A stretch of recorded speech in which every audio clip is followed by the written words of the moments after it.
嗯，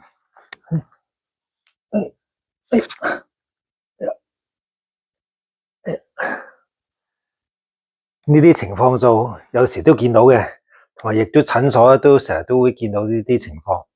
即係有啲人咧執啲好輕啲物件咧，都閃親腰，或者突然間腰骨痛。點解咧？因為你嘅姿勢唔啱，令到腰骨嗰個關節咧塌親咧，就變咗佢喐唔到，壓住神經線，令到啲肌肉咧就收縮。所以今日咧就同大家講下關於點樣拎嘢可以預防到呢啲情況啦。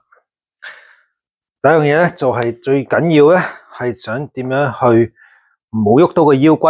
我哋個正常嘅腰骨係有個弧度喺度嘅。平常咧有啲人咧太快咧，就唔記得咗要 keep 翻呢個弧度咧，就變咗攣住嚟執嘢。一攣住嚟執嘢嗰時咧，冇咗個弧度咧，我哋嘅力咧就係靠晒我啲肌肉。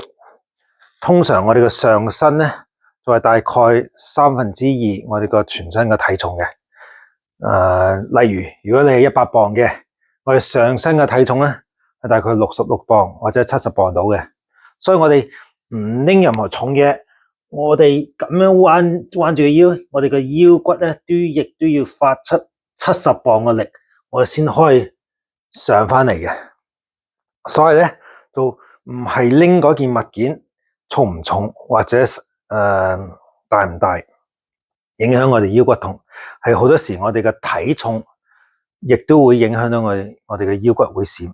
所以咧就我哋點樣去拎一件譬如一支筆啊，一個波啊，咁簡單啲嘢都要注重翻我哋嘅腰骨個姿勢。第一樣嘢就我哋最好咧就係面對住嗰件物件。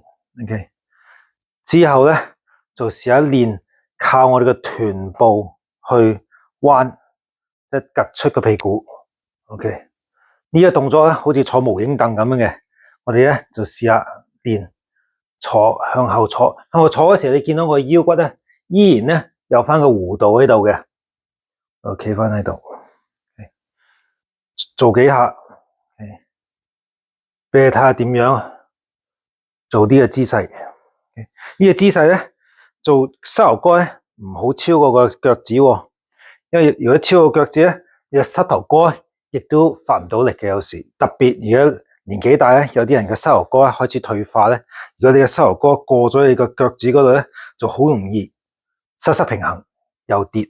OK， 所以點樣做咧？係練坐後，如果個件物件就靠我哋個髖關節向前傾，之後用翻我哋臀部嘅肌肉咧，再起翻身，慢慢就拎到嗰件物件啦。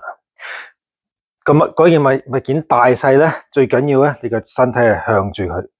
如果你放翻低，亦都一樣，我都可以坐低，靠我個臀肌落去，先至放翻嗰件物件落去。試下我執一執呢支筆啦。OK， 我又行翻去呢度，一樣我要坐低，靠我嘅髖關節轉身嚟攞。OK， 先至執翻到呢個筆。OK， 屋企你點樣練咧？就好多時咧，就係揾張凳啦，揾張凳咧，你可以嘗試下做一啲坐住無影凳。OK， 即係坐落嚟嗰時咧，就個屁屁掂住個椅子咧，就上翻嚟，坐喺度掂住佢又上翻嚟。每個人咧都可以練呢個姿勢。呢個姿勢咧，我哋叫做 hip hinge， 即係用我嘅髖關節嚟彎前。OK， 唔係靠我哋嘅腰力。OK， 個腰咧依然咧都係有嗰個直嗰個弧度嘅。OK， 所以我拎任何嘢咧，重啊輕啊，都係用呢個姿勢。如果咧嗰件物件譬如係太過近嘅，譬如我咁樣嘅，我執支筆先，我放喺呢度。有時我哋做唔到呢個姿勢，譬如有時我哋喺車門嗰度要向前拱，我哋膝頭哥會頂住個車個 trunk 嗰度。我哋點做咧？我哋可以單腳啊，單腳企咧，亦都係靠我哋個髖關節。單腳企，我哋踎低，睇唔睇到我腰骨亦都係直嘅，起翻身就拎到你啲物件啦。譬如你擺啲餸喺呢個 trunk 嗰度啊，咁樣就可以用呢個姿勢去拎翻啲餸出嚟，咁樣就會保護住你嘅腰啦。我哋再示範一次，譬如個 trunk 呢個低啲啦，就我哋單腳企咧，就慢慢往前，烏前咧係有少少靠你嘅平衡力嘅，所以呢啲你要強化你嘅平衡力先可以做得到嘅。